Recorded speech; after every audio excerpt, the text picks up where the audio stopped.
इस कार्यक्रम के पुण्यार्चक हैं स्वर्गीय सेठ श्री नेमचंद जी जैन जौहरी, स्वर्गीय श्रीमती शांति देवी की पुण्य स्मृति में पुत्र एवं पुत्रवधू श्री नवींद्र कुमार जैन, श्रीमती मधु जैन, पौत्री नलिनी नवीन जैन, प्रवासी कैलिफोर्निया USA।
पंच परमेष्टि भगवान की जय। आचार्य श्री गुरुवर कुंद कुंद महाराज की जय। आचार्य श्री गुरुवर विद्यासागर महाराज की जय। परम पूजनीय निर्व्यापक श्रवण मुनि श्री सुधा सागर जी महाराज की जय हो। श्री गंभीर सागर जी महाराज की जय। जिज्ञासा के लिए सभी जिज्ञासु पूज्य श्री को अपने स्थान से नमोस्तु करें। श्रोतागण, प्रतिभा जैन भीलवाड़ा से पूछती हैं, पूज्य गुरुदेव नमोस्तु। गुरुदेव, केवली भगवान के पर्याप्त नाम कर्म का होता है, फिर भी समुद्घात के समय उनके अपर्याप्त अवस्था कही गई है, ऐसा क्यों? पर्याप्त नाम कर्म का उदय पूर्णतः है, चलता रहता है, लेकिन जब वो समुद्घात करते हैं तो पर्याप्त नाम कर्म की जरूरत ही नहीं। पर्याप्त नाम कर्म 3 शरीरों के लिए जरूरी है, आहारक, वैक्रियक और औदारिक। इन 3 शरीर पर्याप्त नाम कर्म का कार्य क्या है? 9 कर्म वर्णाओं को इकट्ठी करना। 6 पर्याप्तियां होती हैं। उन 6 पर्याप्तियों में शरीर को, आहार को, भाषा को, श्वास को आदि आदि जो होते हैं, मन को, तो ये 9 कर्म वर्णाएं इकट्ठी करते हैं। अब जिस समय केवली भगवान समुद्घात करते हैं उस समय इन तीनों शरीरों में से कोई शरीर नाम कर्म का उदय नहीं है। जो विग्रह समुद्घात के समय पर जो 3 समय जो रहते हैं उस समय औदारिक नाम कर्म का उदय नहीं रहता। 9 कर्म वर्णाएं ग्रहण ही नहीं करते। 9 कर्म वर्णाओं का पूर्णतः रोक हो जाता है, तो पर्याप्ति नाम कर्म की जरूरत ही नहीं। और कार्मण शरीर के साथ पर्याप्ति नाम कर्म का उदय तो रहेगा, लेकिन उदय का अर्थ है वो कार्य नहीं करेंगे, तो उस समय उनको पर्याप्ति नाम कर्म का उदय नहीं माना गया। यदि ये निर्णय नहीं होगा तो पर्याप्तकों में उत्पन्न होना है कि अपर्याप्तक में उत्पन्न होना है, ये निर्णय कैसे होगा? तो विग्रह गति में अनाहारक दशा में पर्याप्त नाम कर्म को अनुदय इसलिए कहा गया कि उस समय उसका कोई कार्य नहीं है। बाकी पर्याप्तकों में जन्म लेगा कि अपर्याप्तक में जन्म लेगा, यह स्थिति बनाना पड़ेगी। और समुद्घात के समय पर उस समय पर्याप्ति नाम कर्म की जरूरत ही नहीं। कार्मण का योग है, सामान्य रूप से अनाहारक अवस्था है, इसलिए वहाँ उसका निषेध कर दिया गया। नविता जैन कोटा से पूछती हैं, नमोस्तु महाराज जी। 3 समय के बाद पुनः पर्याप्तक नाम कर्म का उदय आ जाता है, ऐसा ध्यान रखें। नमोस्तु महाराज जी, महाव्रत में सर्वोपरि अहिंसा महाव्रत क्यों लिया गया है? क्योंकि अहिंसा ही तो सब कुछ है। स्वयं दुखी नहीं होना, दूसरे को दुखी नहीं करना, बस यही तो अहिंसा है। अहिंसा की बहुत परिभाषाएं लोग समझ नहीं पा रहे कि अहिंसा किसे कहते हैं। अहिंसा एक पक्षी नहीं है। तुम किसी व्यक्ति को, कोई व्यक्ति कहता है कि मैं बलि चढ़ाता हूं, तो मैं तो उसका कल्याण कर रहा हूं, उसको भगवान के पास भेज रहा हूं, भगवान के समर्पित कर रहा हूं। तो तुम तो उसको भगवान के पास भेज रहे हो, तुम तो उसको बलि चढ़ा रहे हो। जिसकी बलि चढ़ा रहा है वो तैयार है क्या भगवान के पास जाने को? उससे तो पूछो पहले। कई लोगों ने अहिंसा की यही परवराज, हम बलि चढ़ाते, हम बकरा काटते, हम तो उसको खुदा के पास भेज दे, भगवान का प्यारा कर रहे हैं, आदि आदि करते। तो आप कर रहे हैं, आपकी जिंदगी नहीं है, वो दूसरे की जिंदगी है। जिसकी यह जिंदगी है, क्या उससे पूछा कि तुम खुदा के पास जाना चाहते हो? और बकरे से पूछा कि तुम अल्लाह के पास जाना चाहते हो? और बकरे से पूछा कि तुम देवी के पास जाना चाहते हो, भगवान के पास जाना चाहते हो? उससे तो नहीं पूछा ना, उसने तो नहीं कहा ना। तो जैन दर्शन कहता है कि ये हिंसा ही है। तुम एक पक्ष कितना भी अभिप्राय रखे अच्छा, लेकिन दूसरा पक्ष यदि उसको बुरा मानता है, कष्टदायी मानता है, दुखदायी मानता है, तो वह हिंसा के अंतर्गत ही है। सामने वाला उसको क्या मान रहा है सबसे बड़ी, और सामने वाला अच्छा मान रहा है और तुम अच्छा नहीं माना तो भी हिंसा ही है। इसी प्रकार राग और द्वेष को भी पूज्यवर अमृतचंद सूरी महाराज ने पुरुषार्थ सिद्धि पाए में तो विचित्र परिभाषा कर दी। राग द्वेष होना ही हिंसा है, क्योंकि राग द्वेष में किसी ना किसी का हनन होता है, स्वयं का भी हनन होता है। भली राग भाव में अपन को नहीं लगता कि मेरा हनन हो रहा है, लेकिन हनन हो रहा है स्वभाव का, अपनी स्वयं शक्ति का, अंतरंग परिणामों का, अध्यात्म का। तो अहिंसा की व्यापक परिभाषा जैन दर्शन ने ली, और अहिंसा में सब कुछ आ जाता है, सब कुछ पूरा का पूरा। कुंद भगवान ने अपने समय सार के अंदर कहीं हिंसा, झूठ, चोरी, कुशिल की चर्चा ही नहीं की, कोई चर्चा नहीं की। उन्होंने भी विचित्र अहिंसा का नाम ही लिया पूरे समय सार में, कहीं भी नाम नहीं लिया। पूरा समय सार में अहिंसा का, सत्य का, चौर्य का, ब्रह्मचर्य का, परिग्रह का कोई नाम नहीं लिया।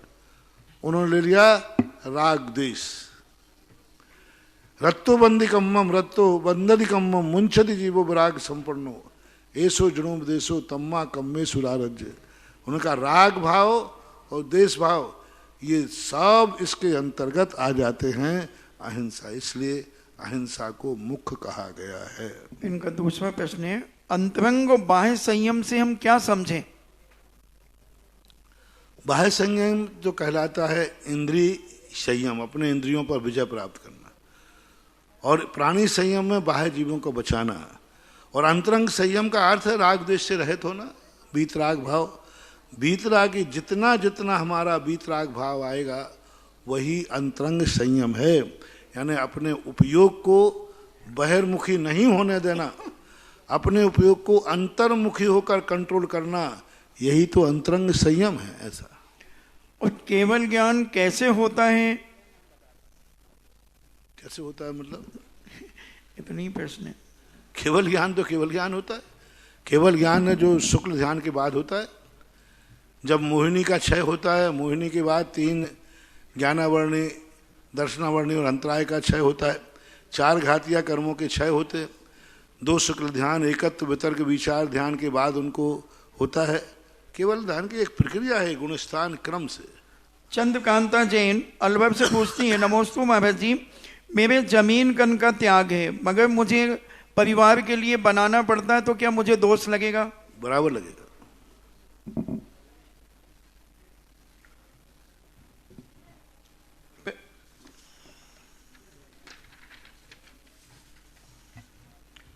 राजीव जैन शिवरार्थी अमरपाटन से पूछते हैं, नमोस्तु महाराज जी, तीर्थंकर भगवान की छदमस्त काल उनके किस गुण स्थान तक रहता है? 12वें गुण स्थान तक छदमस्त काल माना जाता है।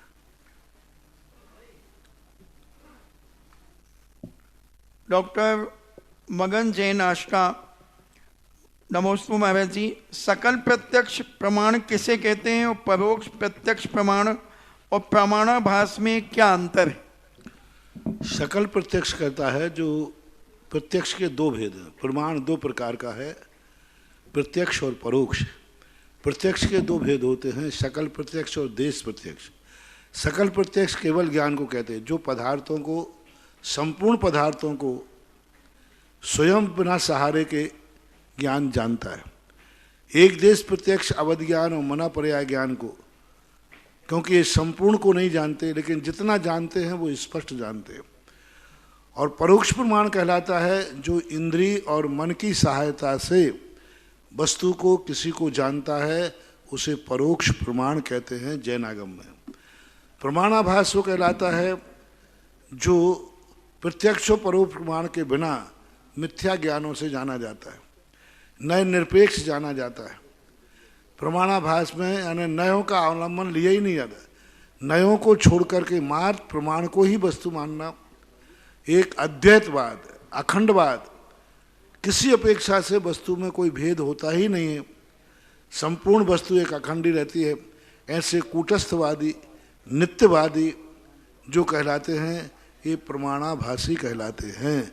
नए निरपेक्ष वस्तु को स्वीकार करना यानी नयों को स्वीकार नहीं करना, नए सापेक्ष और नए निरपेक्ष, नए निरपेक्ष वस्तु को स्वीकार करना प्रमाणाभास कहलाता है। अर्थात नयों को तो स्वीकार नहीं करना, क्योंकि संसार के बहुत सारे विचारक हैं जो प्रमाण को तो मानते हैं। न्याय शास्त्रों के अनुसार जितने फिलोसफर हैं ये प्रमाण को तो मानते हैं, लेकिन नयों को कोई दर्शन नहीं मानता, प्रमाण को सब मानते। ऐसा कोई भी दर्शन नहीं जो प्रमाण को स्वीकार नहीं करता हो, लेकिन कोई भी दर्शन नयों को मानता नहीं।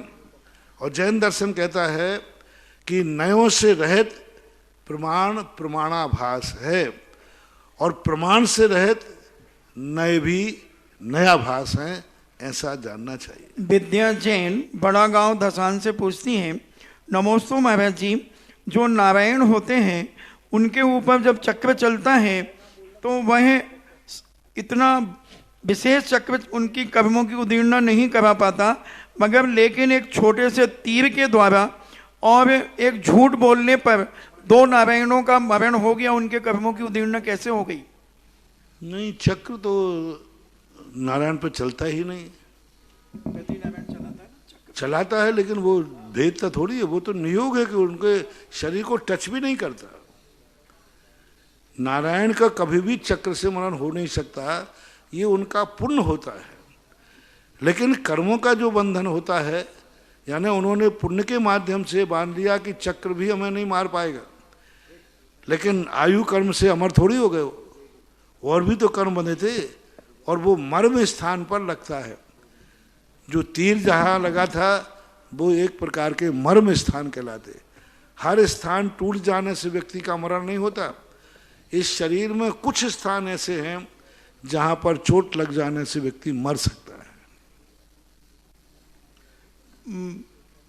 पीयूष जैन पूछते हैं, नमोस्तु महाराज जी, चक्रवर्ती जब 6 खंड पर विजय प्राप्त करते हैं तब वह मूल शरीर से जाते हैं या विक्रिया करके जाते हैं? चक्रवर्ती जब 6 खंड का अधिपत्य प्राप्त, मूल शरीर से ही जाते हैं। महिला मंडल बड़ा गांव धसान से पूछते हैं, नमोस्तु महाराज जी, हम लोग दिव्य घोष आदि धार्मिक अनुष्ठानों में बजाते हैं, नाटक आदि में हम लोग मंचन करते हैं पगड़ी आदि लगाकर, तो क्या यह पुरुषों की भी रोल करना पड़ते हैं? तो क्या यह दोष है क्या किसी का? नहीं, ये कोई दोष नहीं, ये तो व्यवस्थाएं हैं। सामाजिक क्रियाओं में ऐसा कोई बाधा नहीं कर सकता। आशा जैन डबरा से पूछते हैं, नमोस्तु गुरुदेव, मेरी जिज्ञासा है, मैंने मन में चारित्र शुद्धि के व्रत और 30 दिन तक 16 कारण पर्व एक आसन से करने का सोच लिया था, परंतु हमारे यहाँ अष्टमी को कुटुंब में सूतक हो गया, तो फिर हम उन्हें करें या ना करें? क्या के बता? व्रत लिए थे एक आसन करने के, चारित्र शुद्धि के और 16 चारित्र शुद्धि के व्रत सूतक आदि में ले जाते हैं। आप एक आसन कर ले, लेकिन जितने सूतक में व्रत पड़ेंगे इनको आपको बढ़ाना तो पड़ेगा, क्योंकि जितने भी व्रत कथाएं होती हैं इनमें अनुष्ठान होता है, पूजन होती है, जाप होते हैं, सब क्रियाएं करना पड़ती हैं। तो सूतक समय के व्रतों को आगे बढ़ा देना चाहिए। ऐसा सर्वेश जैन तेल वाले सिरोन से पूछते हैं, नमोस्तु महाराज जी, मैं पाठशाला का छात्र हूँ, मेरी जिज्ञासा है कि सिद्ध क्षेत्र व अतिशय क्षेत्र में क्या अंतर होता है?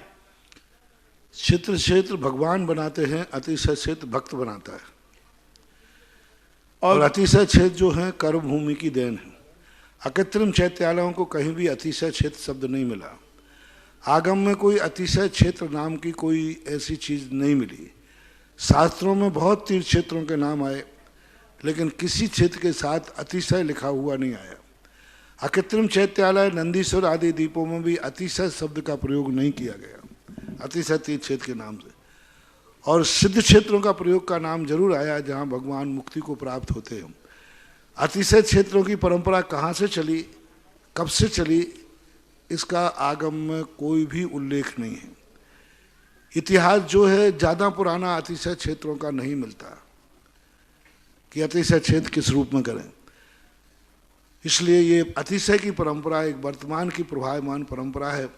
मूल रूप से तो सबसे प्राचीन अतिशय क्षेत्र वो माने जाते थे जहाँ भगवानों के मोक्ष कल्याणक को छोड़ करके शेष कल्याणक होते थे। ये भी आगम में नहीं है, लेकिन फिर भी अतिशय तीर्थ क्षेत्र जो नाम मिला, ये उनको धीरे धीरे करके क्षेत्रों पर ऐसी आकस्मिक घटनाएं घटने लगी। जो घटनाएं साधारण रूप से नहीं घटित होती, तो लोगों ने उसको अतिशय क्षेत्र कहा।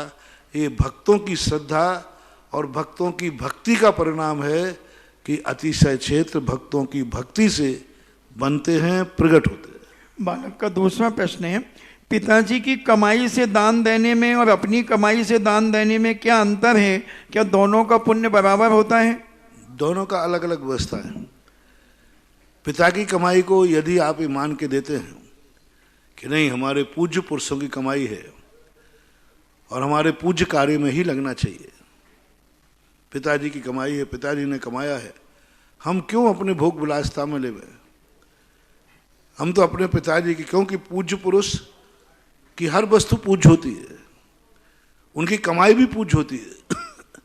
पूज्य वस्तु को भोगा नहीं जाता, पूज्य वस्तु को पूजा जाता है। इसलिए पूज्य पुरुषों की वस्तु को भोगना एक प्रकार से दोष माना जाता है।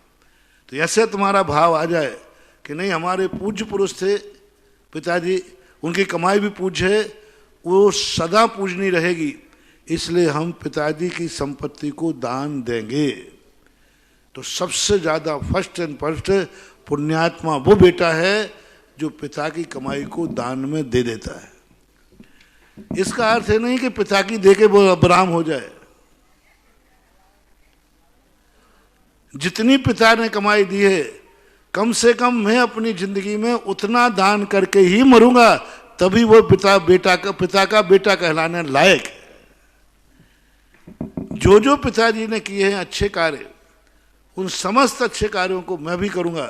पिताजी ने मंदिर बना के गए हैं तो मैं भी मंदिर बना के मरूंगा। पिताजी ने धर्मशाला बनाई तो मैं भी बनाऊंगा। पिताजी ने धर्मशाला बनाई तो मैं भी बनाऊंगा। वो सारी पिताजी की पूरी जिंदगी का पूरा बही खाता उठाता है। मेरे पिताजी ने कौन कौन से कार्य किए वो सब मैं करूंगा, और कौन कौन से कार्य उनकी इच्छा थी। सच्चा पिता, यदि पिता मर जाते हैं या मरण को प्राप्त हो जाते हैं या दोनों मर जाते हैं, यदि मान लीजिए पिता मर गया, तो सबसे पहले माँ से पूछेगा हमारे पिताजी ने क्या क्या कार्य किए, अच्छे कार्य बताओ, मैं वो सब कार्य करूंगा। और ऐसा कार्य बताओ जो पिताजी करना चाहते थे लेकिन वो नहीं कर पाए, उसको मैं करूंगा। ये सच्चे बेटे का लक्षण है। माँ मरने के बाद भी वो यही पूछेगा माँ ने क्या क्या कार्य किए, और ऐसी माँ की क्या इच्छा थी पिताजी जो माँ करना चाहती थी लेकिन आप नहीं कर पाए, उसको मैं करूंगा। दोनों गुजर जाने के बाद वो अपने भाई से पूछेगा कि भाई, बड़े भाई साहब, आप ये बताइए कि पिताजी ने ऐसे कौन कौन से कार्य किए हैं, उसको अपन सब मिलकर करेंगे, उतने कार्य तो करेंगे। ऐसी कौन सी इच्छा रह गई पिताजी की जो मरते समय नहीं कर पाए, उनको पूरा करूंगा। तो ये सबसे पहले मस्ट एंड मस्ट, सबसे पहले ये है कि पिताजी ने जो किया वो तुम्हें करना है, और जो माँ बाप नहीं कर पाए और भावना थी उसको तुम्हें करना है। यही सच्चे बेटे का सबसे बड़ा लक्ष्य होना चाहिए, पुण्य होना चाहिए। सच्चा सपूत वही है। पिता की संपत्ति पिता की संपत्ति से सबसे पहले वह कार्य करो जो माता पिता करना चाहते कर नहीं पाए, उसके बाद फिर बचे तो आप अपने उपयोग में लीजिए, उसके बाद पहले तो उनको कीजिए और फिर अपनी कमाई में से इस प्रकार की व्यवस्था बनाते हैं तो श्रेष्ठतम श्रेष्ठ। डॉक्टर संजीव जैन कड़ंकी ललितपुर से पूछते हैं, नमोस्तु महाराज जी, हम भगवान का अभिषेक आदि करते हैं, उस समय हमारे मुंह से थूक आदि निकलता है, हम अभिषेक पाठ आदि पढ़ते हैं। एक बार मैंने कहा था अभी कमाई की, यदि आप लोग अपनी जिंदगी के 1 रुपया भी कमाई मत दो, सारे लोग बेटे अपने बाप की कमाई दे दें तो ये छेद हम सोने के बना देंगे। तुम्हारी कमाई नहीं चाहिए, तुम तो 1 रुपया मत देना, नियम ले लेना। यदि बिजोलिया वाले, छोटा सा बिजोलिया ही है, बिजोलिया वाले सारे बेटे नियम ले ले, महाराज जी आप बताओ क्षेत्र को कितना चाहते हो आप, कितना दान है? कुछ नहीं चाहिए, सारे बिजोलिया के छोकरे उनके बाप की जितनी कमाई हो वो तपोदय में दे दो, बाकी हम आपसे कभी जिंदगी में मांगेंगे नहीं। कभी दान का उपदेश, यहां बोर्ड लगा देंगे हाउसफुल, बिजोलिया के बेटे अपने बाप का दान दे दे, बाप का दान नहीं, बाप का दान नहीं, बाप की कमाई का दान। और 1400 के चौगले वाले अपने बाप का कमाई दे देवे तो 1600 सोने का बन जाएगा। चलो छोड़ो, इतना भी नहीं। मैंने तो इतना कहा था, यदि आप लोगों को जो कौन father in law mother in law ससुराल से जो माल मिला है उतना ही दे दो तो भी बेड़ा पार हो जाए, चलो ठीक है। जो जो ससुराल से मिला है, दोनों पति पत्नी मिलकर के जो भी अपनी ससुराल से या महिलाओं की पीहर से आया है, वह माल सब तपोदय में जाएगा, सोना चांदी सब। तुम्हें जो पहनना है अपनी खुद की कमा के पहनना, हम उस पर ऐतराज नहीं करेंगे, तो भी ये क्षेत्र आकाश में उड़ जाएंगे। होना चाहिए, ऐसा होता है शास्त्रों में, तो ऐसे बहुत सारे उदाहरण देखने को मिलते हैं। डॉक्टर संजीव जैन कड़ंकी ललितपुर से पूछते हैं, नमोस्तु महाराज जी, अभी संक्रमण चल रहे हैं और हम लोग भगवान का अभिषेक करते हैं तो मुख से भी कई बार बोलते हैं, तो क्या मास्क लगाकर हम लोग अभिषेक कर सकते हैं? नहीं कर सकते, अभी मास्क की बात मजबूरी है, क्योंकि मास्क में एक अंतर मुहूर्त के बाद मास्क यदि आप लगाएंगे तो उसमें सम्मूर्छन जीवों की उत्पत्ति होती है और वे सम्मूर्छन जीव दोष के भागीदार बनेंगे, क्योंकि मुख में भी जाएंगे और मरण को प्राप्त होंगे। अभी एक चूंकि मजबूरी है, ये एक औषधि के रूप में प्रयोग किया जा रहा है, ना कि इसको और अहिंसा आदि के रूप में नहीं कर सकते। विनय कुमार जैन कानपुर से पूछते हैं, नमोस्तु महाराज जी, तीर्थंकर भगवान के गुणस्थान कौन कौन से होते हैं? तीर्थंकर के गुणस्थान तो चौथे गुणस्थान से लेकर के 14वें गुणस्थान तक होते, और तीर्थंकर प्रकृति की उदय की अपेक्षा मानते हो तो 13वां और 14वां गुणस्थान ही होता है। श्रीमती सारिका जैन तेल वाले सरोन से पूछते हैं, नमोस्तु महाराज जी, वैराग भावना में यह लाइन आती है, घर कारागृह बनिता बेड़ी परिजन रखवारे, इसका अर्थ क्या है? आज प्रातःकाल का प्रोसेस सुन लेना।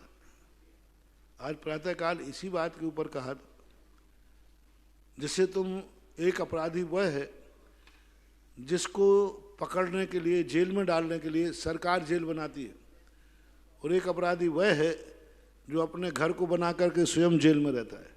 घर कारागृह है ना, घर का प्रति व्यक्ति कहीं भी जाए उसे घर की याद आती, घर लौटने का भाव आता है, आना पड़ता है। वनिता बेड़ी, क्योंकि जब व्यक्ति शादी कर लेता है तो उसके बाद फिर वह स्वयं की जिंदगी ने उसको हर कार्य में, हर चीज में स्त्री को पुरुष बाधक बनता है, एक दूसरे के प्रति वो बंध जाते हैं। और परिजन रखवाले, क्योंकि परिजनों की चिंता होती है, वो तुम बाहर जाते हो नहीं जाने देते, कहीं आप गए तो वे तुरंत कहते आप कहाँ हो बताइए।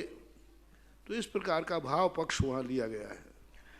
दूसरा प्रश्न है कि भगवान जो भक्तियां करते हैं, उन भक्तियों में जिन गुण संपत्ति हो मध्यम आखिरी में आता है, इसका अर्थ क्या है? जिनेंद्र भगवान की जो संपत्ति है वह मेरी हो, ऐसी भक्ति में कहा जाता है। सत्य है कि जो जिनेंद्र भगवान हैं वही मैं भी बनूं, लेकिन भक्ति में क्या होता है, सारी अच्छाइयाँ जो अपने में प्रकट हुई हैं वह सब भगवान ने दी हैं, ऐसा कहा जाता है। भक्तिवाद का दोष नहीं। कई लोग, अज्ञानी लोगों ने भक्तिवाद में कहा कि महाराज मुझे ये दो, भगवान मुझे ये दो, मेरा ये प्राप्त हो, आपसे मुझे ये मिले। ये सब मिथ्या भक्तियाँ हैं। लोगों ने भक्तियों को पूजा में जिन जिन में लिखा था कि भगवान की संपत्ति मुझे मिले, भगवान हमें यह दीजिए, भगवान मेरे प्रसन्न होइए, महाराज मेरे दुख दूर करिए भगवान, ऐसा भाव जो भक्तियों में लिखा रहता है वे सब मिथ्या भक्तियां हैं। ऐसा कुछ समझदारियों ने हवा उड़ाई। भगवान किसी को देते ही नहीं, लेते नहीं। वे मूर्ख थे, समय सार पढ़ने के बाद मूर्ख थे। उन्हें भक्ति का स्वरूप मालूम नहीं है। भक्ति का स्वरूप यही है कि सब कुछ अपना होकर के भी जो कुछ भी है सब हमारे पूज्य पुरुष का है। बच्चा 24 घंटे पढ़ता है, अच्छे नंबर लाता है, अच्छे नंबर लाता है। उससे पूछो एक आप कैसे अच्छे नंबर लाए? बोले सब माँ बाप की कृपा है। और माँ बाप को ये भी पता नहीं कि इसकी क्लास में कौन सी किताब चलती है। वो हस्ताक्षर करके भी नहीं जानते। और बेटे ने क्या कह दिया, ये सब गुरु की कृपा है। गुरु से पूछो, महाराज वो कह रहा था कि हमारे पास जो कुछ भी है वो सब गुरु कृपा है। तो गुरु जी कहे मैं तो उस चेले को जानते ही नहीं हूँ। एकलव्य ने कहा कि ये किसका ज्ञान है? बोले सब द्रोणाचार्य का। और द्रोणाचार्य ने कुछ दिया नहीं। बहुत अच्छा उदाहरण है। भक्तिवाद देखो कैसा होता है। एकलव्य से पूछा ये ज्ञान तेरे पास कहाँ से आया? बोले गुरु ने दिया। द्रोणाचार्य गुरु ने दिया। द्रोणाचार्य खुद कहे, वो कहते मैंने तो एक अक्षर नहीं दिया तुझे। अब सत्य कौन है? द्रोणाचार्य ने उसको ज्ञान दिया नहीं और एकलव्य कहता है सब ज्ञान द्रोणाचार्य का है।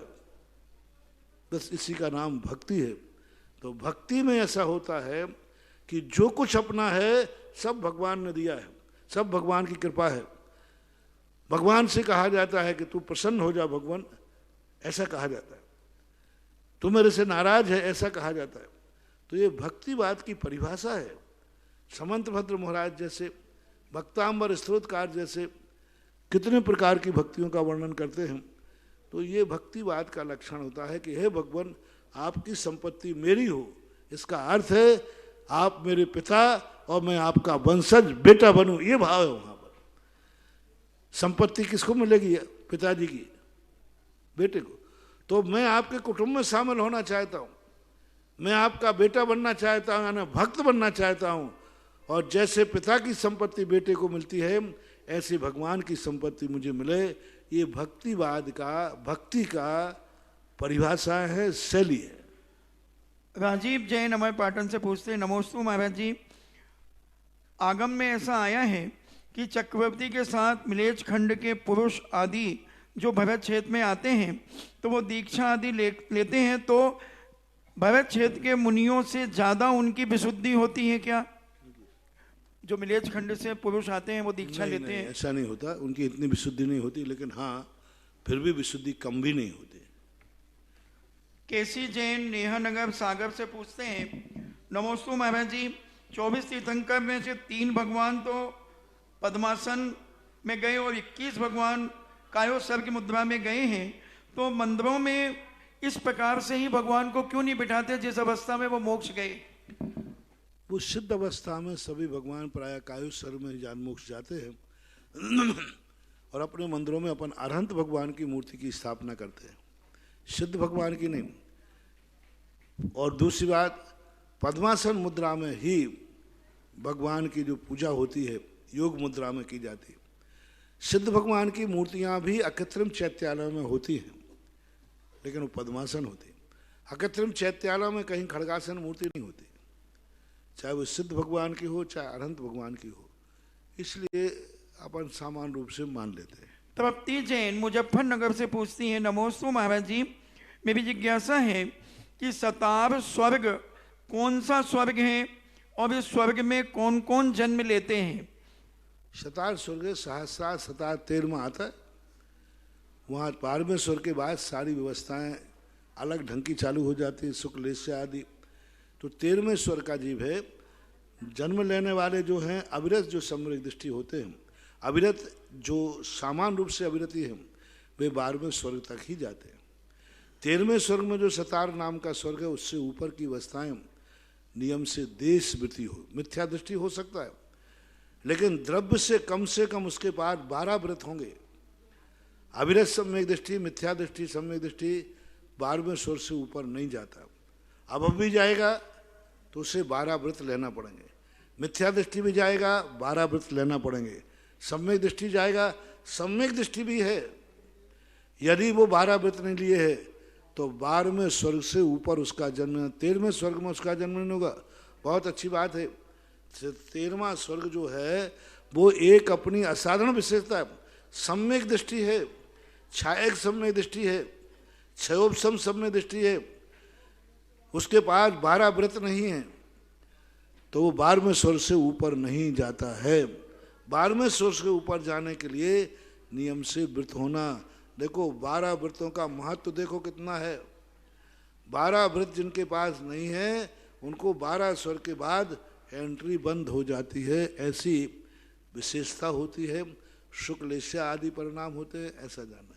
और उससे 13वें स्वर्ग के जीव मर करके आगति, ये तो गति की अपेक्षा कहा कि वृत्ति जाएगा, आगति 13वें स्वर्ग का जीव कभी भी त्रियंच नहीं बनता। 12वें स्वर्ग का जीव ही मर करके त्रियंच बनता है। 13वें स्वर्ग के जितने देव मरते ऊपर के वे सब मनुष्यों में जन्म लेते हैं। और इसमें 63 सलाह का महापुरुषों में से क्या कोई जा सकता है सतार स्वर्ग में? यदि वो वृत्ति बन जाएंगे तो जा सकते हैं, नहीं तो नहीं जाएंगे।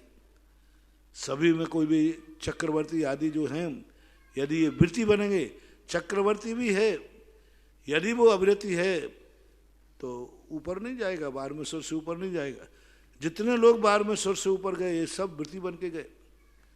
सीता जी गई, वृत्ति बन के गई, सल्लेखना लेके गई, बहुत सारे लोग ऐसा मानना। अभिषेक जैन मोदी भैंसदेही जिला बैतूल से पूछते हैं, नमोस्तु महाराज जी, मेरी जिज्ञासा है कि जब नारद जी द्वारा श्री कृष्ण जी को पता चल गया था कि उनका पुत्र काल संभव कनक माला के पास जो विद्याधर उनके पास है, तो फिर उन्होंने 16 साल तक उसका इंतजार क्यों किया? वही अपने सेवक या किसी विद्याधर के माध्यम से उसे क्यों नहीं बुला पाए? अब उसके संबंध में पता चल गया था तो किस रूप में पता चला था, वहाँ उनका जाना करना आदि किस प्रकार संभव था, इससे संबंध में अब उनको पता कब चला है ये भी तो 16 साल के बाद ही पता चला।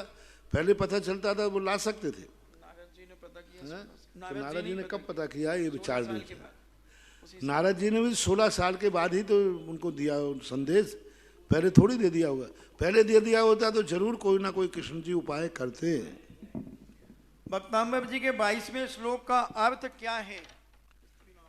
स्त्री राम शतान शतसो जनयंति पुत्रान नान्या सुतम तदुपमम जननी प्रसूता। इसका अर्थ है कि हे माता, स्त्री नाम शतान शतसो जनयंति पुत्रान, हजारों स्त्रियां जो हैं पुत्रों को जन्म देती हैं, लेकिन आप जैसे जो बेटे को जन्म देने वाली माता दुनिया में आप ही हैं, एक है। प्राचेव दिग् जनति सरस्वत धन सुजानम, पूर्व दिशा ही, जैसे पूर्व दिशा जो होती है वह पूर्व दिशा ही मान लीजिए जन्म देती है सूर्य को, अन्य दिशाएं सूर्य को जन्म नहीं देती हैं। इस प्रकार से इसमें कौन सा है? हाँ, शिस्तनाम सतान नान्या सुतम तदुपम जननी प्रसूता, ना अन्य सुतम जननी अनुपम, आप जैसी जननी कोई दूसरी नहीं है। सर्वादिशो ददति भानि सहस्र रश्मि, यानी सारी दिशाएं भानि यानी नक्षत्र ताराओं को धारण करती हैं, लेकिन उनमें कोई भी दिशा सूर्य को धारण नहीं करती। आपका पुत्र सूर्य है, इसलिए पूर्व दिशा के समान आपकी प्रशंसा की गई है। इसमें बहुत बड़ा पक्ष दिया गया है, बहुत बड़ा। यानी ये कहा गया कि सारे जितनी संतानें जन्म लेती हैं ये तारागणों के समान स्वयं चमकती हैं, लेकिन इनसे दूसरे का कुछ भला नहीं होता, सृष्टि का उपकार नहीं होता। अमावस्या के दिन देखो सबसे ज्यादा तारागण दिखते हैं, वो अपने अस्तित्व बताते हैं, लेकिन दूसरे का कोई कल्याण उपकार नहीं होता। सबसे ज्यादा अंधेरा अमावस्या की रात में होता है और सबसे ज्यादा तारागण अमावस्या को देखते हैं। और सबसे कम तारागण पूर्णिमा को दिखते हैं और सबसे ज्यादा उजाला पूर्णिमा को होता है। यानी एक आपका जो बेटा है यह माँ स्वयं प्रकाशी नहीं है, पर को भी प्रकाश देने वाला है, ऐसा भाव पक्ष जानना चाहिए। परम पूज्य गुरुदेव के जिज्ञासा समाधान में देश दुनिया के लोग जो अपने टेलीविजन सेट के आगे बैठकर पूज्य गुरुदेव की प्रतीक्षा कर रहे हैं, उन सभी की ओर से पूज्य गुरुदेव के चरणों में बारंबार नमोस्तु नमोस्तु नमोस्तु। परम पूज्य गुरुदेव के आशीर्वाद से तपोदय तीर्थ बिजौलिया में असीम कालीन भक्तांबर चल रहा है और एक नाम रूपचंद जी, कमला देवी, दिनेश, रेखा, दिशा जैन ने पुत्र देवेश के जन्मदिवस के अवसर पर नाम दिया है। स्वर्ण दान में 21,111 रुपये विमलचंद बंडा, नितेश, नियति, नियम निमित, नवनीत, शिल्पा, नमन, नयन जैन इंदौर पुणे ने दिया है। 11,000 रुपये बाल ब्रह्मचारी अपूर्व जैन कलिंद्रा पूना ने, 5100 रुपये नीरू पी के जैन PNB झांसी और 5100 रुपये चंद्रोदय तीर्थ के लिए भी आपने भेंट किए हैं। चंद्रोदय तीर्थ में 5100 रुपये महावीर प्रीति जैन सुधाशीष भोपाल नवग्रह प्रवेश के उपलक्ष्य में। वृक्षारोपण में 5100 रुपये विमल सीलम जैन गुड़गांव, 5100 रुपये अभय जैन बीना जैन गया ने दिए हैं। परम पूज्य गुरुदेव के समक्ष प्रथम जिज्ञासा रखने श्री कमलेश जैन महुआ और तैयार रहें पंडित ब्रजेश जैन शास्त्री। गुरुदेव नमोस्तु नमोस्तु नमोस्तु। सकल दिगंबर जैन समाज महुआ की तरफ से, चौलेश्वर युवा परिषद की तरफ से बारंबार नमोस्तु। गुरुदेव, भक्त तो आपके पास 3 कारण से आते हैं, भाव से, अभाव से और प्रभाव से। और किसी ने यह भी कहा है कि भाव से आया तो प्रेम करो, अभाव से आया हो तो मदद करो और प्रभाव से आया हो तो खुश हो जाओ कि आपको भगवान इतनी शक्ति प्रदान की है। धीरे बोले आप। भाव से आया हो तो प्रेम करो, अभाव से आया हो तो मदद करो। कहाँ से आया हो? भाव से आया हो तो प्रेम करो, भाव से भाव से आया हो तो मदद करो, भाव से आया हो तो प्रेम करो, अभाव से आया हो तो मदद करो और प्रभाव से आया हो तो खुश हो जाओ को परमात्मा ने आपको इतनी शक्ति प्रदान की है। और महुआ आप तुम अपना लिख के दे दो, हम बता देंगे। आप एक कागज पे लिख के दे दो, आपका जो मुहावरा है ना, ये नीतियां कहलाती हैं। एक कागज पे लिख दो, मैं अभी बता देता हूँ। पूज्य गुरुदेव के चरणों में मेरा, मेरे परिवार का एवं चमलेश्वर चौखले के प्रत्येक भव्य प्राणी का कोटि कोटि नमोस्तु नमोस्तु नमोस्तु। पूज्य गुरुदेव तपोदय तीर्थ क्षेत्र से चबलेश्वर पार्श्वनाथ तीर्थ क्षेत्र की ओर चलने वाले इस विशाल गजरत महोत्सव, जो कि विश्व का अद्वितीय मेला होगा। पूज्य महाराज श्री, इतिहास में भगवान महावीर स्वामी के बाद क्या ऐसे जुलूसों की परंपरा और कहीं सुनी या देखी जाती है? पहला प्रश्न तो ये है।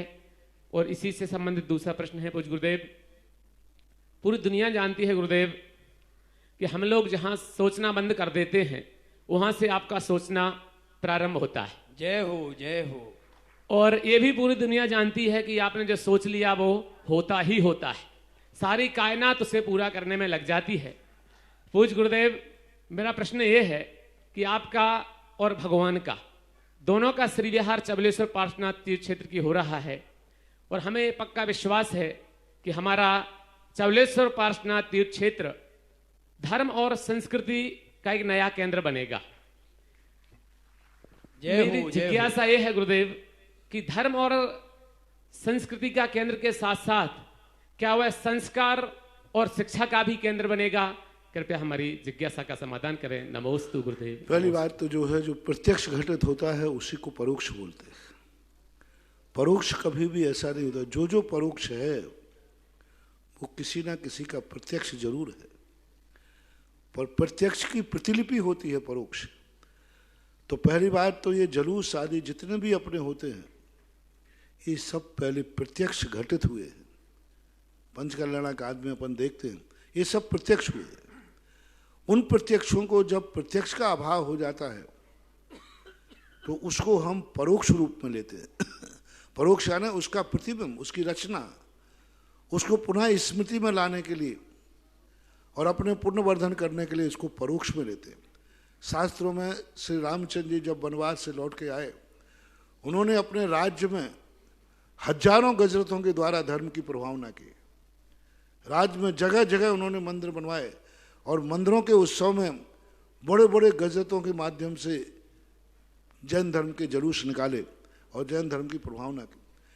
वारिशरण महाराज के संबंध में पूज्यवर समंत महाराज ने 2000 वर्ष पहले इसी जुलूस के लिए, उर्मिला के जुलूस के लिए, उद्यापन का या कोई अष्टान का पर्व के जुलूस को उन्होंने निकालने के लिए अपने पास आए हुए शिष्यों को, भक्तों से कहा, अरे यहाँ क्या आते हो, जाओ, एक नारी अपना जुलूस निकालना चाह रही, उस जुलूस में जो बाधा आ रही उसको दूर करो। 2000 वर्ष पहले समंतभद्र महाराज ने प्रभावना अंग में इस जुलूस की चर्चा की। जुलूस ही महत्व, वहां वो कोई प्रभावना नहीं थी। मां भगवान को रथ पर रख करके नगर में भ्रमण कराने के लिए, उसके लिए 2000 वर्ष पहले समंतभद्र महाराज ने उसका उल्लेख किया शास्त्र में बहुत। और ऐसे जुलूसों के संबंध में बहुत कई जुलूस, जैसे हमने एक दिन कहा था कि अजमेर से लेकर के सम्मेद शिखर का 2000 लोगों की पदयात्रा का जुलूस निकला था सेठ मूलचंद सोनी के समय पर, जिसके समय पंडित जी सदा सुखदास जी के पत्रावली में उसका उल्लेख है। पंडित सदा सुखदास जी थे उस समय, उनके साथ वार्तालाप, उस व्यवस्था के संबंध में जगह जगह अनुष्ठान, जगह जगह पूजन विधान, अभिषेक पूजन होते थे। पंडित सदा सुखदास जी उसका नेतृत्व करते थे। कई जगह पद यात्रा रुकती थी, 2-2, 3-3 दिन तक विधान होते थे। लोग उस पद यात्रा को नगर नगर के लोग स्वागत करते थे। ऐसे ऐसे स्वागतों का वर्णन उसमें है। और भी कई पद यात्रा जिनमें जब पद यात्रा जाती थी तो नगर के स्वागत होते थे, स्वागत द्वार बनते थे। वहाँ के लोग स्वागत द्वार बनाते थे कि हमारे नगर में पदयात्रा आएगी। दुल्हन से सजाते थे उस नगर के लिए कि ये भगवान के पदयात्री आ रहे हैं, भगवान का बिहार आ रहा है। जय हो, जय हो। जिस नगर से निकले उस नगर को ऐसे ऐसे सजाना चाहिए जैसे साक्षात तीर्थंकर का हो। श्वेतांबर संप्रदाय में भी इसके बड़ी बड़ी यात्राओं का उल्लेख मिलता है। वैष्णव सभी दर्शनकारों ने इस प्रकार की प्रभावना का उल्लेख किया। ये बिहार एक बहुत असाधारण बिहार है। भगवान तुम्हारा पद विहार नहीं है, भगवान पारसनाथ गगन विहार है। इसके स्वागत के लिए जिसके नगर में से आए उस नगर को उन्हें इस तरीके से सजाना चाहिए, लोग पूछे कि ये क्या बात है तो तुम कहना कहीं कोई बारात आ रही क्या? अरे बारात तो छोड़ो, ये 3 लोक के भगवान आ रहे हैं। जिन जिन नगरों के अंदर से गुजरना है उन नगरों को, पूरे नगर को, चली भाई जो यात्रा है मुख्य मार्ग से गुजरेगी, लेकिन पूरे मंदिरों में उनकी लाइटिंग, धर्म आश्रम में लाइटिंग, प्रत्येक जैनी को अपने घरों को लाइटिंगों से सजाना चाहिए, नगर को सजाना चाहिए, जिससे अजैन लोग पूछे बात क्या है तो गर्व से कहें हमारे जैन देव, हमारे गुरु महाराज का बिहार यहाँ से हो रहा है। जय हो, जय हो। ये सब प्रभावना के अंग होते हैं। पड़ोसी पूछ ले कि आज है क्या तुम्हारे पास, तो समझ लेना कि आपको जैन धर्म मानते हो और आओ साहब जाओ साहब, तो वो तो जाएंगे और आएंगे। तो आज प्रसंग किया है पंडित जी ने, तो सारे नगरों के लिए, इसके लिए पदयात्रा में जिस नगर में से पदयात्रा निकले, हर घर के सामने उस रात्रि में, उस दिन में कोई ना कोई सम्मानीय वस्तु होना चाहिए। लाइटिंग, बंधनवारे, नगर में द्वार, जिन सड़कों से रथ यात्रा निकले अथवा जो मंदिर आदि के, सबके घरों में कुछ ना कुछ मांगलिक होना चाहिए। और हर जिस गांव में से निकले उस दिन में सुबह कुछ ना कुछ मांगलिक ऐसा सजाओ, नगर को ऐसा सजाओ कि लोग, पूरे अजैन लोग भी देखकर दंग रह जाएं कि जैनी लोग अपनी भगवान का किस प्रकार सम्मान करते हैं। जय हो गुरुदेव की जय। तो इसलिए सब नगरों को आज के प्रसंग से सबको सूचना दे दी गई। और अब देखना है चौलेश्वर वाला भजन मात मुंह के मीठे हो या अंदर से उतला है। चौलेश्वर प्यारो लागे, ये भजन तो बहुत गा गा करके तुमने आकाश गुंजायमान कर दिया, गा गा करके दुनिया के कानों को बिल्कुल बहरा कर दिया। अब सही प्यार दिखाना है कि चौलेश्वर पारसनाथ तुम्हें कितना प्यारा है। इस पद यात्रा में पढ़ने वाले गांव और आसपास के जो गांव हैं पूरे, और मेरा तो कहना है चौगला वालों ने सबसे बड़ा चौलेश्वर के लिए बलिदान दिया है। पूरे चौलेश्वर के चौगले के हर गांव में चाहे रथ जावे या नहीं जावे, इस पद यात्रा के 5 दिन गांवों को श्रृंगार करना चाहिए। जय हो, जय हो, जय हो। मांगलिक के 5 दिन हर पूरा चौगला मांगलिक रूप में मनाया जाएगा कि ये 5 दिवस चौलेश्वर के मंगल के रूप में है। और चौगले के हर घर में कुछ ना कुछ, हर घर में पूरे चौगले के लिए 5 दीपक सुबह से अपने शाम को 5 दीपक जलाना है 5 दिन के लिए। प्रत्येक व्यक्ति को अपने घर में ध्वज आदि लगाना है, घर पे बंधन वारा बांधना है। पूरे के पूरे चौगला जितना भी भीलवाड़ा जिला, मान लीजिए चित्तौड़ जिला, भीलवाड़ा जिला, सब जिले वालों को अपने घरों में महिलाओं के लिए काम दे रहा हूँ। 5 दिन तक प्रतिदिन उठने के, पुरुष घर के ना उठ पाए उसके पहले हर व्यक्ति को अपने घर में रंगोली करना है। जय हो, जय हो। और जो लोग यहाँ से कोटा चले गए उन कोटा वालों के भी कहना है, जो जहां पर चौले, जिसको पारसनाथ प्यारा है, जिसको चौलेश्वर से प्यार है, उस हर व्यक्ति को अपने घर के सामने 25 तारीख से 2 तारीख तक प्रतिदिन सुबह रंगोली करना है, शाम को 5 दीपक जलाना है दरवाजे पर, और इसके आगे लाइटिंग, उसके आगे जो तुम्हारे ध्वज आदि वंदन वारे करना है वो तो करना है। और जिन जिन आंगनों से यात्रा निकलेगी वहाँ के जैन समाज को कितना करना है आप खुद अंदाज लगा दें। 3 दिन का दूल्हा राजा आता है तो आप कितने सजाते हैं, ये 3 लोग का राजा आ रहा है, इसी से अंदाज। जय हो, जय हो। 3 दिन का दूल्हा बन के राजा आता है तो आप किस प्रकार का डेकोरेशन करते। अब तो 3 घंटे के रह गया, और अब तो 3 घंटे का रह गया। और ये तो त्रिलोकीनाथ आ रहा है जिनका जन्म जन्म से संबंध था, है और आगे रहेगा।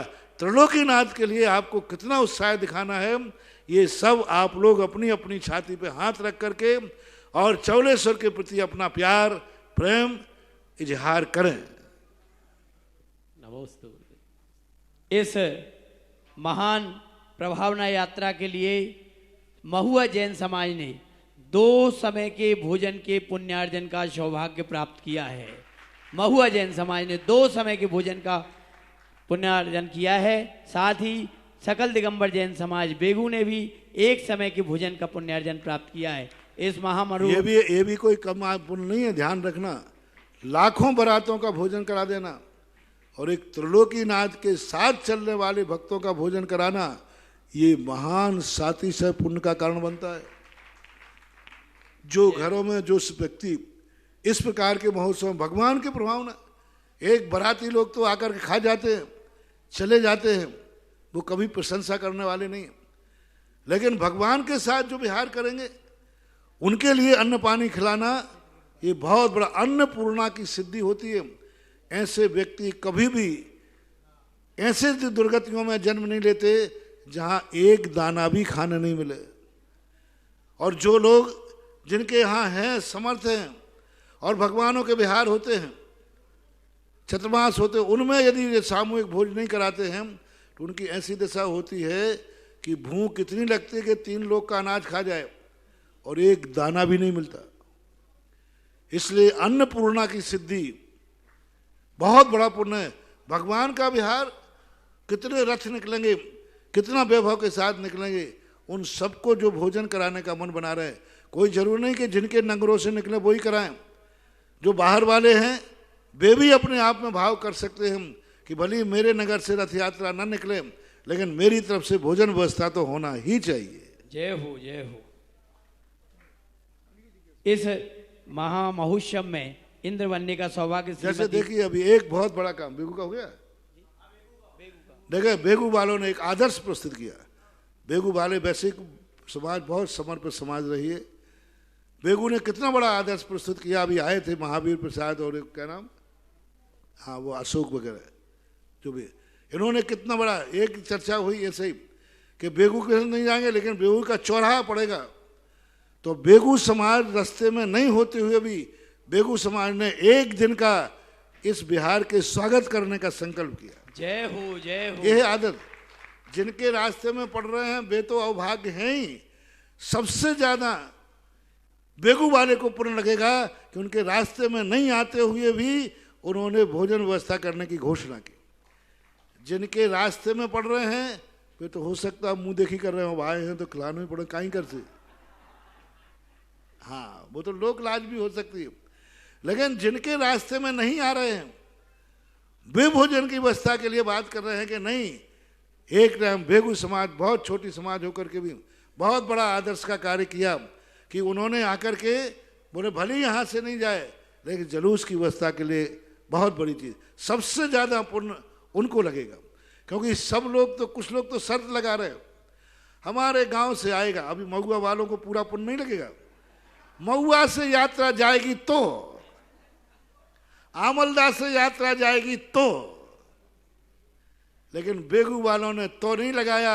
उन्होंने कहा यात्रा कहीं से जाए, यात्रा हमारी होगी और हम उसका स्वागत करेंगे। ये बिना शर्त या दान दिया उन्होंने। देखो कोई मतलब नहीं था बेगू वाले के कोई, लेकिन भावना थी उनकी कि उन्होंने कहा नहीं, एक टाइम के लिए करने का। बेगू समाज के लिए बहुत बहुत आशीर्वाद, बहुत बहुत।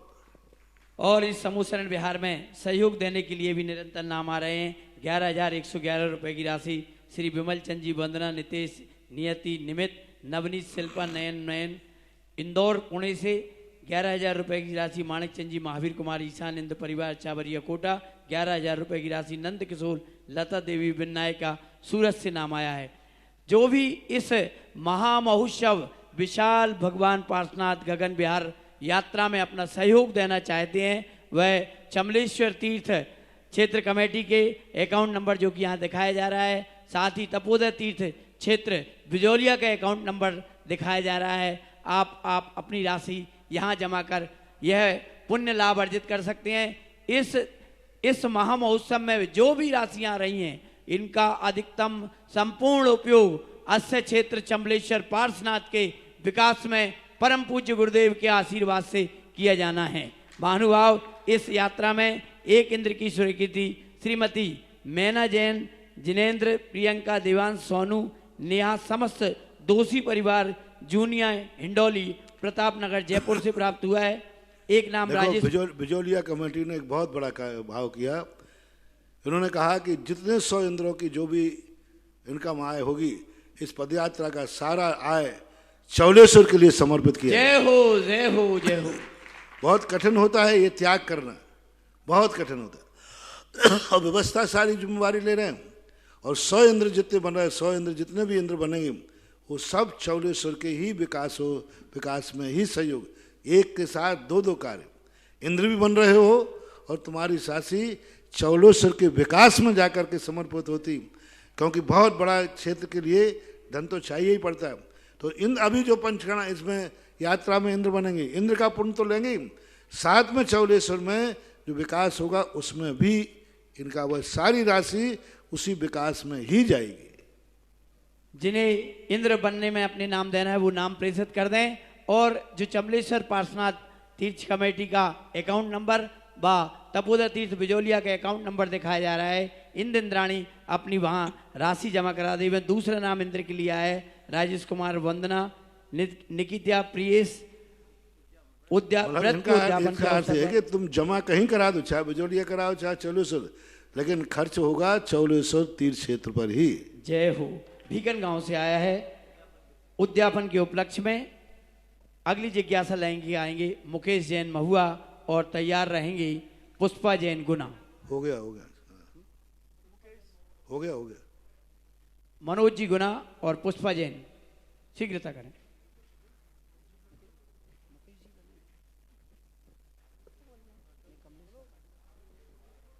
नमोस्तु महाराज जी, नमोस्तु महाराज जी, नमोस्तु।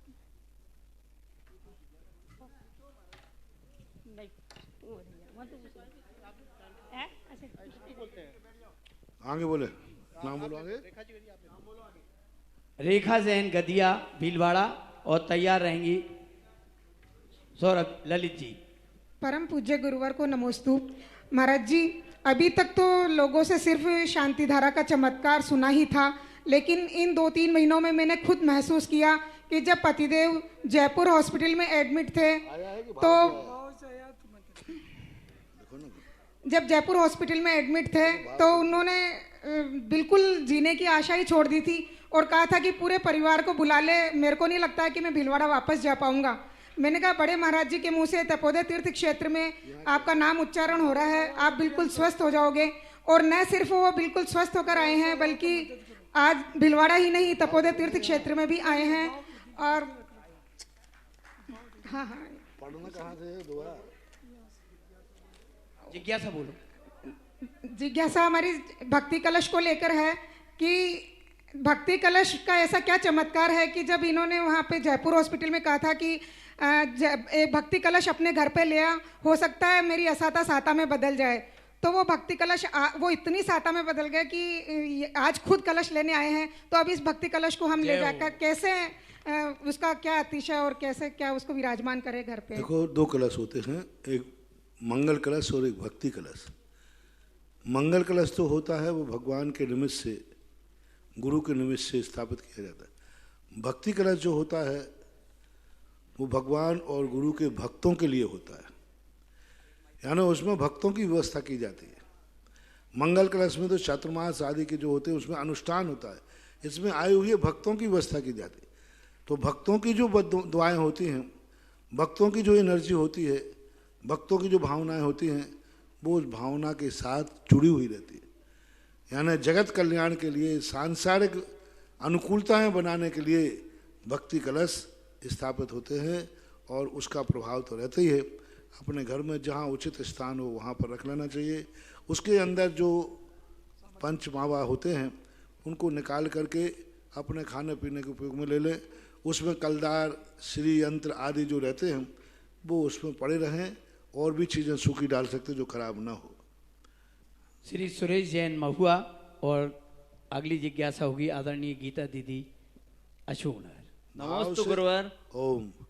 भाव से आया है तो मदद करो, यानी कोई अपनी भावना लेकर आया है कि मुझे यहाँ कुछ मिल सकता है और दुखी है तो उसकी मदद करना चाहिए। और वो तुम्हारे गुणों से प्रभावित होकर आया है, प्रभाव से आया है, आपकी महिमा सुन के आया है, आपकी सज्जनता सुन के आया है, आपकी साधुता सुन के आया है, आपके गुणों को देख करके वो आया है। तो अपने जीवन में खुश हो जाओ कि ओह, जरूर मेरे जीवन में कोई अच्छाई है, तभी तो कोई मेरे दरवाजे आया है। हमेशा हम कहते हैं कि यदि कोई कमेटी दान लेने तुम्हारे दरवाजे पहुंचती है तो तुम्हें खुश होना चाहिए कि कम से कम कमेटी मुझे इसके योग्य मानती है। नमस्ते गुरुवर। और अभाव से आया है, प्रभाव से आया है। अभी भी लिखा तो भी सही नहीं लिख पाए। जाए आया है तो खुश हो जाओ, परमात्मा में इतनी शक्ति प्रदान हुई, क्या दोहा लिखा फिर भी सही नहीं। अभाव से आया है, प्रभाव से आया, और अभाव में आया है तो क्या करना है, इसमें कहाँ लिखा? अभाव से आया है तो भाव से आया हो तो प्रेम करो, प्रेम करो। अभाव से आया हो तो मदद करो, और प्रभाव से आया हो तो खुश हो जाओ कि परमात्मा ने आपको इतनी शक्ति प्रदान की। चलो तुम्हारा काम हो गया। चलो, इस तीर्थ के लिए एक जोड़ी सोने के टॉप्स पुष्पा जैन, सुनील जैन गुना ने भेंट किए हैं।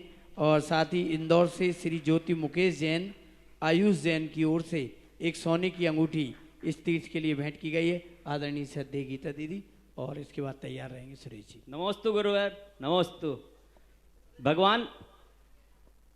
हाँ बोलो ना, बोलो क्या बोलो। भगवान पार्श्वनाथ पर कमट ने उपसर्ग किया था, इसी तरह अन्य भगवान पर भी उपसर्ग होएगा महाराज? हाँ, 3 भगवानों पर मानते हैं, शुपार्शनाथ और महावीर स्वामी और पारसनाथ। हुंडा और सर्पणी के दोष के कारण से इन 3 भगवानों पर उपसर्ग हुए। महाराज जी। गीता दीदी। नमोस्तु महाराज जी।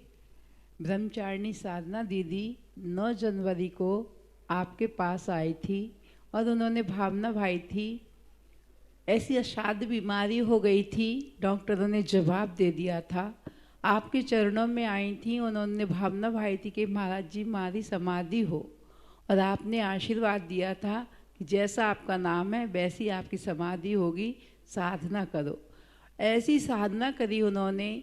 ऐसी असाध्य बीमारी थी, इतनी वेदना थी, इतनी तकलीफ थी, उसमें भी उन्होंने सिद्ध चक्र मंडल महाविधान किया। 8 दिन बैठ के 2-2 घंटे का ध्यान लगाती थी। 10 प्रतिमा को धारण कर लिया था, और अंतिम समय बाबा से कहती थी मेरे शरीर में वेदना है लेकिन बाबा परिणामों में विशुद्धि बनी रहे, बाबा परिणामों में विशुद्धि बनी रहे। और फिर उनकी जो साथी सहेली थी सुनीता दीदी, उसके लिए कहती हैं अब मेरा क्या होगा? तो उन्होंने कहा चिंता मत कर, मैं हूँ ना। कल भी वो दिन रात मेरे स्वामी सुनती और इतनी दृढ़ता, मतलब समाधि के 10 मिनट पहले भी इतनी दृढ़ता से अपने परिणामों को कायम किया और इतने अच्छे से बैठे बैठे उनके शरीर से आत्मा निकल गई। जब उनकी सहेली रोने लगी, कहने लगी अब मेरा क्या होगा, तो उन्होंने कहा चिंता मत कर, मैं हूँ ना। भले मैं जा रही हूँ लेकिन मेरी आत्मा सबकी समाधि में सहयोग करेगी। लेकिन पंचम काल में सम्यक दृष्टि देव आते नहीं हैं, फिर वो कैसे आएंगी? लेकिन जब सीता, फिर ऐसा मन हुआ कि जब सीता का जीव था वो 16वें स्वर्ग में है और तीसरे नरक में रावण को संबोधन करने गया। लेकिन एक मत ये भी आता है कि उन्होंने दूसरे देव को बुला के 16वें स्वर्ग भेज दिया था और रावण को संबोधन करा दिया। ऐसे ही मान के चलो साधना दीदी सम्यक दृष्टि होगी, सम्यक दृष्टि देव बन गई, वो ना आ सके। लेकिन जो मिथ्या दृष्टि देव होते हैं उनको भेज के, जो त्यागी वृत्ति होती हैं, जिनकी समाधि होती है, तो उनकी तो सहायता करवा सकते हैं ना। ऐसी मेरी जिज्ञासा है। प्रश्न भी हो गया, समाधान भी तुमने कर लिया। करवा सकते हैं क्या? मुझे तो कोई प्रश्न का उत्तर देना ही नहीं। सारे प्रश्न भी हो गए, समाधान भी हो गए। स्वर्ग जो कोई भी जाता है, यहाँ से भावनाएं तो इसी प्रकार की सबकी होती है, लेकिन वहाँ जाने के बाद वहाँ का वैभव, वहाँ का स्वरूप, वहाँ की परिस्थितियाँ अतीत की तरफ मुड़ने नहीं देती। फिर भी बहुत अच्छी बच्ची थी, बहुत पुरानी ब्रह्मचारिणी थी संघ की, आचार्य महाराज के संग में, और दृढ़ता। सुबह उसने आशीर्वाद लिया, अन्न जल का त्याग किया, परिणामों में विशुद्धि थी। वेदना, बीमारी अलग चीज है। बीमार होना कोई आश्चर्य की बात नहीं है, लेकिन बीमारी के बाद समतापूर्वक मरण करना। डॉक्टरों ने बहुत कहा कि तुम इलाज कराओ, थेरेपी आदि होती है। उसने कहा इलाज कराने के बाद भी मरना ही है, तो बिना दवाई लिए इतनी कठोर वेदना में, बिना कोई एलोपैथिक कोई प्रकार के लिए, उसने अपना अंतिम समाधि मरण किया। उपसर्ग की समाधि मानी जाती है। एक तो सामान्य समाधि होती है कि उपसर्ग समाधि, तो उपसर्ग समाधि के रूप में बीमारी रूप समाधि ली। रही बात देवताओं की आने की, तो देवता दूसरे देवताओं को बुला के भेज सकते हैं, कोई बाधा नहीं है। क्योंकि दूसरे देवता जो चारों निकाय के देवता हैं, उनके द्वारा वहाँ मैत्री भाव होता है। बिहार का स्वस्थान की अपेक्षा भवनवासी 16वें स्वर्ग तक जाते हैं, दूसरे देवों से मिलने जाते हैं, दूसरे देवों से समाचार होता है, दोस्ती वगैरह होती है। भवनवासी है, व्यंतर है, ज्योतिष देव है, और वे स्वर्ग के देवता के साथ मिलने जाते हैं, वहाँ का देवता उनको बुलाता है। तो ये स्वर्गों में, एक दूसरे के स्वर्गों में आना जाना देवताओं का बना रहता है। बिहार का स्वस्थान की अपेक्षा से 8/14 स्पर्श घटाया व्यंतरों का, तो इसी अपेक्षा से घटाया। तो ऐसा हो सकता है, जाने में कोई बाधा नहीं, आने में कोई बाधा नहीं। स्वयं नहीं आकर के दूसरे के द्वारा अपना कार्य कराया जा सकता है, ऐसा शास्त्रों में और भी उल्लेख मिलते हैं। परम पूज्य गुरुदेव के चरणों में मंगलोदय तीर्थ अस्य क्षेत्र प्रबंध कारिणी कमेटी भिंडर दिगंबर जैन समाज, सकल जैन समाज नमोस्तु निवेदित करती है। गुरुदेव क्षेत्र के चिरकालीन व्यवस्था हेतु तीर्थ रक्षक बनाने का हम आशीर्वाद चाहते हैं, ये प्रार्थना भेजी है। भिंडर मंगलोदय तीर्थ क्षेत्र कमेटी ने नमोस्तु निवेदित किया है और आशीर्वाद। इस तरह आज का यह जिज्ञासा समाधान पूरा होता है। आइए हम चलें।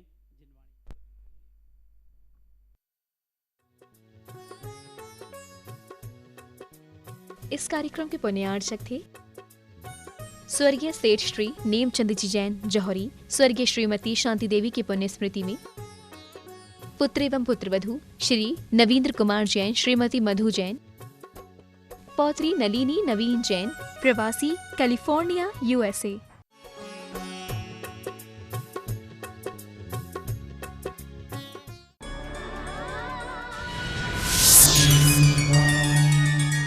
राजस्थान के इतिहास में पहली बार भूगर्भ से प्राप्त हुई प्रतिमा का उसी भूमि पर बन रहा है तीर्थ स्थान।